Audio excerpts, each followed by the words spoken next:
Okay. So, what's new for Mission 2026? We are super excited to be here and we have listened to you. Want to start off the session by introducing our team. Nadine Amaya is a regional support manager supporting West and South Central regions. I'm Shelley Brasher. I support the North Central and the Southeast region. Luann Cormier supports Northeast region. She's also the program manager. And Lisa Schultz supports our international region and is the director of the aerial drone competition programs.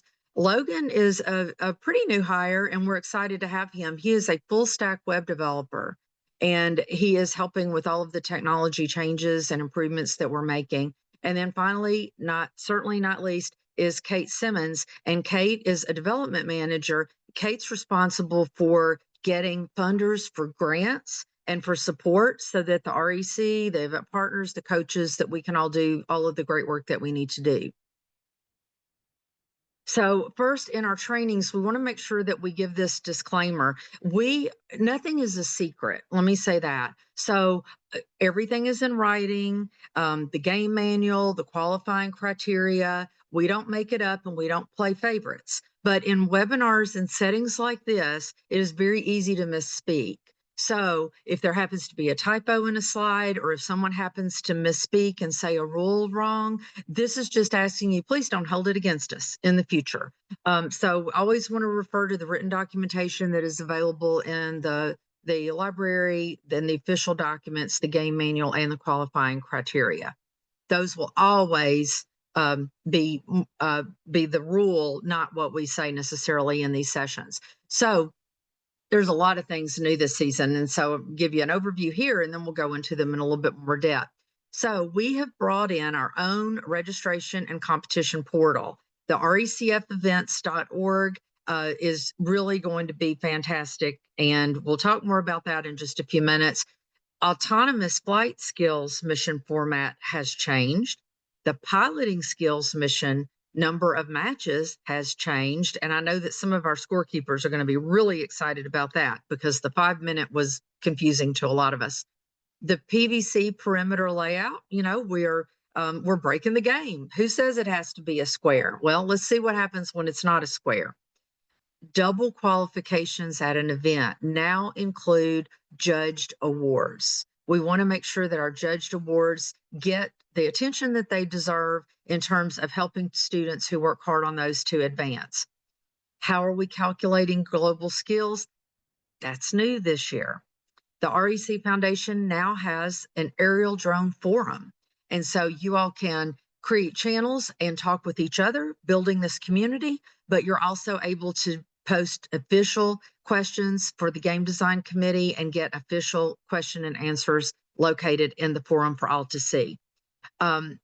The official Q&A has moved to the Aerial Drone Forum. It will not be located as it was on Robot Events. It will not be located on RECF Events if you're looking for it there. And the number of international regions is going to increase significantly. We also have an RECF mobile app coming soon. So I'm going to hand it over to Luann, who's going to talk a little bit about the changes that we have in the technology system that we'll be using this year. So I talked about this on our last session, but I just want to recap again that we are using recfevents.org, which you want to register your teams. If you want to register for competition, if you want to view the world skills rankings, please go to recfevents.org. That's where all of the aerial drone competition information is hosted. So just to give you a couple of screenshots, if you're like, where are the competitions? First off, we are working on approving them. I'll be honest with you, we finally got the approval to go ahead and approve events last week. We were waiting for one little bug to get fixed. So the 3 of us or the 4 of us are working hard to get those events approved. So please be patient. Over the next 2 weeks, you will see the number of events increasing, and you'll be able to see all of the choices that you have. We are planning on having over 300 events this season. So again, please be patient. They will be getting approved as quickly as possible. If you are one of my event partners out there that's like, yeah, I'm planning on hosting, please let us know ASAP so we can get you on the schedule, because everyone wants to know where are the competitions and when are they going to be. But for you to find out what's there, you're going to go to recfevents.org. You're going to click on events, choose the program. Right now, it's just the aerial drone competition program. And then you're going to see a screen that looks like this. So this screen down here, it's going to show you, hey, there's the West Grove Aerial Drone Qualifier. It's at Avon Grove High School. There's 24 spots. It's open for middle school and high school. Here's when registration opened. If you click on this little drop-down filter, you will be able to filter by state, be able to filter by region, be able to filter by dates. So just remember that. I know I didn't see that little drop down menu for a while. So again, this little down arrow right here is where you click on that little down arrow and then the filters appear for you. So again, I think there's like 6 events posted right there right now. The drone team is fast and furious going to be approving those over the next week. So you will be seeing more and more events coming up. If you are concerned, please reach out to us directly and we can just give you a heads up of what we know is coming down the pike. But again, if you can be patient for another week or so, you'll start seeing everything popping up. The other question I get all the time is, well, how do I see the rankings worldwide? Like, where does my team get ranked? We're going to talk a little bit later about what that World Skills ranking looks like this year using a different formula. But for you to go see it, you're going to go to RECF events and you're going to click on this button that says World Skills Ranking, and you'll be able to drop down, look through middle school and high school and see how your team compare to all of the other aerial drone competition teams worldwide. When you go to register for event, for example, if you want to register for this particular event here, you're going to go ahead and you can see it says register review. Click on the register button and it's going to take you to register. I mentioned this earlier as well, but those of you that are running competition, we are using recfevent.org. The competition portal will be used to run all of your events this year. It is now a cloud-based system, no software to download. It's going to work with any device with a browser. So your Chromebooks, your computers, your iPads, your tablets, your cell phones, anything that can connect to the internet, will be able to run your matches, be able to use your timers, your display screens. It's going to be so much simpler and so much easier. But that's coming down the pike. So if you're an event partner, watch for more training coming up on that. All right. With this, I'm going to pass it back to, I think, Nadine. And Nadine is going to share a little bit about some of the updates, which some of we mentioned already, but we want to make sure that everybody understands what's going on. So Nadine, take it away with some of the updates. Thank you, Luann. So as Luann and Shelley have already mentioned in this session, there's been a lot of exciting updates and changes for Mission 2026. And so this is definitely going to be a learning year for all of us with the new platform that Luann just explained, and also some exciting things that our teams are going to enjoy as they're competing this season in Time Warp. So as we mentioned in our earlier session today, for the autonomous flight skills, there is a difference this year from last year. Last season, the teams had 2 5-minute programming sessions. This season, the teams will actually have the opportunity to have 3 programming matches, and each of those matches will be 3 minutes long. So the time that they're actually programming is very close to the amount of time they had last year, just 9 minutes versus 10 minutes.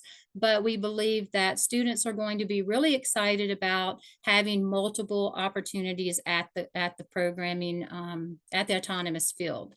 Another thing students, I believe, will be really excited about is the unlimited resets that they'll have from the starting position during each of their matches. So they will need to return the drone to the legal starting position in order to run the program again or run a new program. But another exciting change is all of their tasks that they are scoring during that 3 minutes will be added together for a cumulative score during that 3-minute match. So there won't be any having to score one program and then score an additional program. As the students reset, the score will continue. Another exciting change with the piloting, we know that our students really enjoy showing off those precision flying skills. Instead of having 2 matches as they have in previous seasons, students will now have the opportunity to do 3 piloting skills matches, and they will run very similarly to the way the matches were last season, with 1 minute per match. And all of the details for the scoring and the specific rules regarding autonomous flight skills and piloting skills are included in the competition manual. So we do encourage our coaches and teams to really take time to analyze those missions and include that information in their competition logbooks. Another exciting change, we did listen to our community, and we know that PVC piping sometimes can be a concern for storing in your classrooms and for your events. And so the Game Design Committee has explored another opportunity of having a different shape for the perimeter of the field. So instead of being a square this year, the field has more of an hourglass shape, as you saw in the first session. And we're experimenting with that to see how it works for our community. So event partners will still need to show the designated piloting area and a designated visual observer area. So there's suggestions in the manual.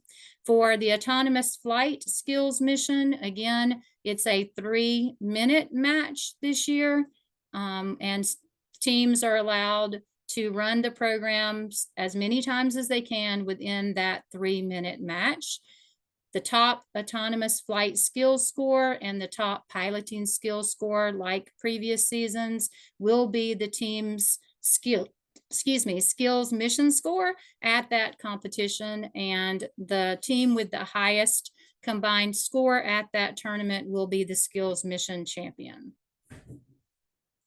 Here is the layout again of the skills field, with the drone starting position indicated in green, which is near the red arch gate. And then the blue area will be the designated area for the pilots and the co-pilots during both the piloting mission and the autonomous skills mission. The visual observer, like last year, will have the ability to move around the perimeter of the skills field. So for the autonomous flight mission matches, it's very important to remember that this season these will be 3-minute matches. Again, the drone will be allowed to start as many times, be reset as many times as the team would like to do during that 3-minute time period, as long as it is returned to that starting position. Students can update, change, adjust their code as often as they want during the matches. The timer does not stop, however, while teams are doing that tweaking of their programs. This is something that we really do enjoy about the autonomous flight mission, because it gives teams the opportunity to do that on the spot programming experience, which would be more like a real world experience for them with programming.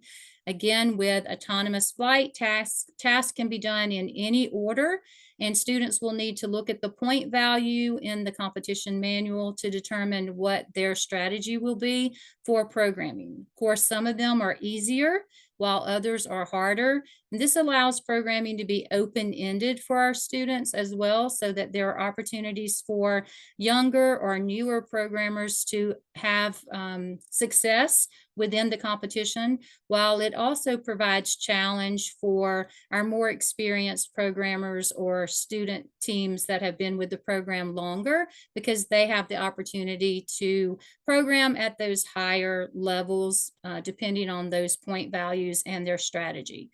In autonomous flight, the order doesn't matter, but the direction of the completion of the task does matter. So again, be sure that teams are analyzing the rules and instructions in the competition manual to help guide them.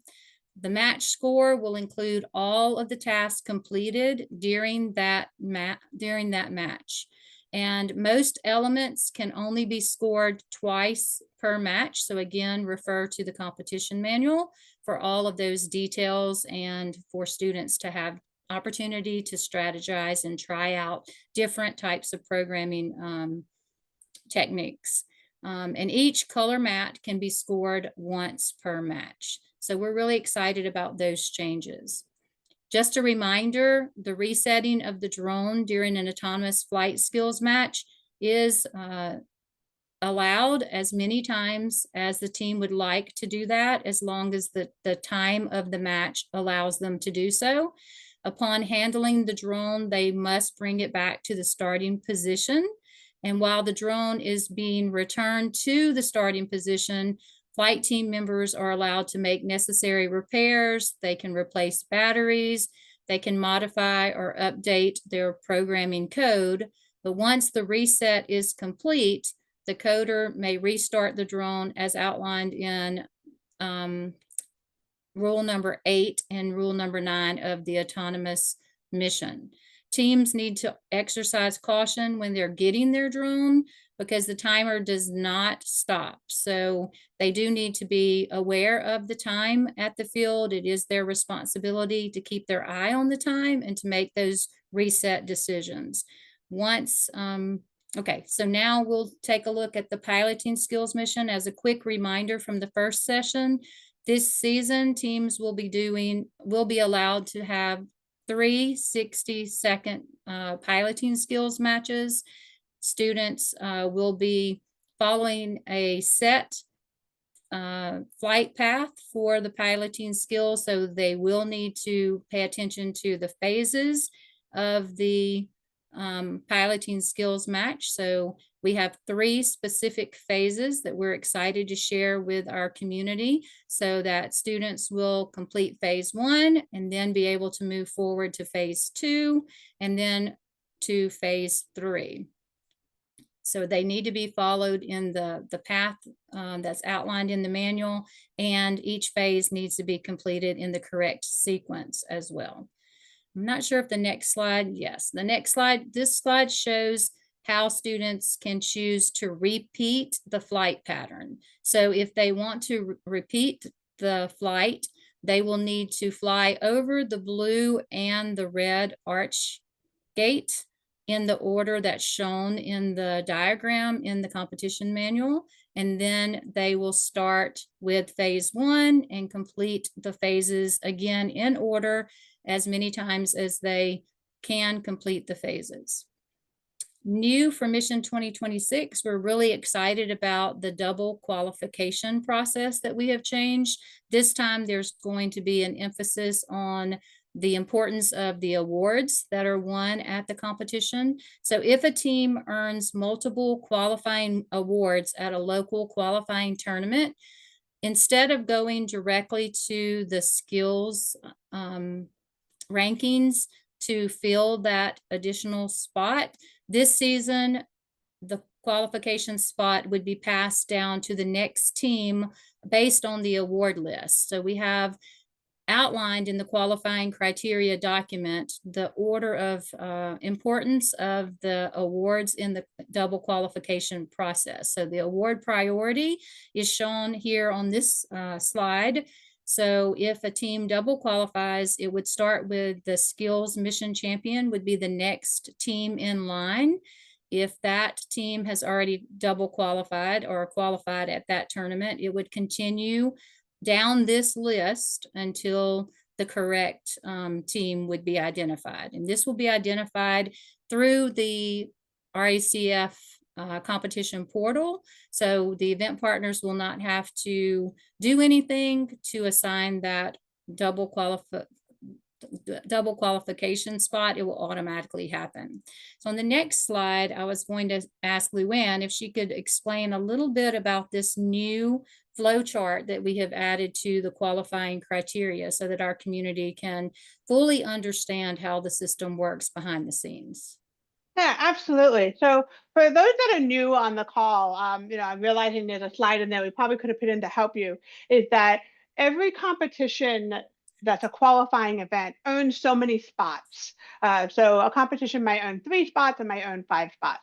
And there are ways where a single team can earn multiple awards. So for example, a common one is a team might be the all-around champion, which is a judged award, and also earn the teamwork mission champion, which is a performance award. When that happens, that's what we call a double qualification. So if multiple spots are being awarded at that competition to advance onto a championship, that's when we go back and look to that list. So what's exciting to us is now we're putting an emphasis on the awards and the whole package versus just on, in the previous season, we went, okay, well, who had the next highest score in the skills list? So now for at your local competitions, we're going to look at who had the next award and go down the list there. So now every award is critical. It could earn you a spot to the championship. This particular slide, so this isn't new, but I wanted just to emphasize, how the double qualification process will work within a competition. So especially when we have teams that compete from an out of region area. So sometimes we'll have an event, let's say it's in the Northeast, but a team from Ohio will drive over because it's easy for them to get here and they come to the competition. Well, Ohio is in the North Central region. So if they compete at the Northeast region local qualifying competition, they can't earn a spot to the Northeast Championship. They can still compete, they can still get awards, they can still all that kind of stuff. But we're not going to say, oh, well, just because you competed in my region, now you get to go to the region championship. So what happens is we're going to look at this little chart, and this is in the qualifying criteria. It says, hey, you won an award at this local championship. Do you belong to that region? If yes, then great, you're going to get an invitation to the regional championship. If no, then we're going to go to the next qualifying spots. We're going to look at that double qualifying list and say, oh, well, now we're going to invite the communications award minute, whatever that next spot is. Okay. And such, et cetera, et cetera. So again, if a team wins a local award and they are from that region, then yes, they're going to receive a championship invitation. Did they qualify for more than one event? What I mentioned earlier, maybe they got the all around and the teamwork. Yes, then we're going to go to the additional spot and give them to go to that list. Like Nadine mentioned, you don't have to know anything. Okay, just know that there's a policy for it, there's a process for it, and the RECF event is going to take care of this in the background, and we'll be sending out the necessary invitation. You want to tell your students that you want to keep trying because you never know who's going to double qualify or when those opportunities are going to appear. All right, Nadine, do you want to explain the World Skills Rankings? Yes, let me see how I can do on explaining this new update that we had. So in the past, we had our World Skills Rankings where teams would be able to see how they match up with teams from within their state or their region or even around the world. And those World Skills Rankings were based on the highest skills from a local qualifying event. So the highest programming and the highest piloting match from a single event were added together, and that was a team's highest skills score, and it was ranked on our World Skills Rankings.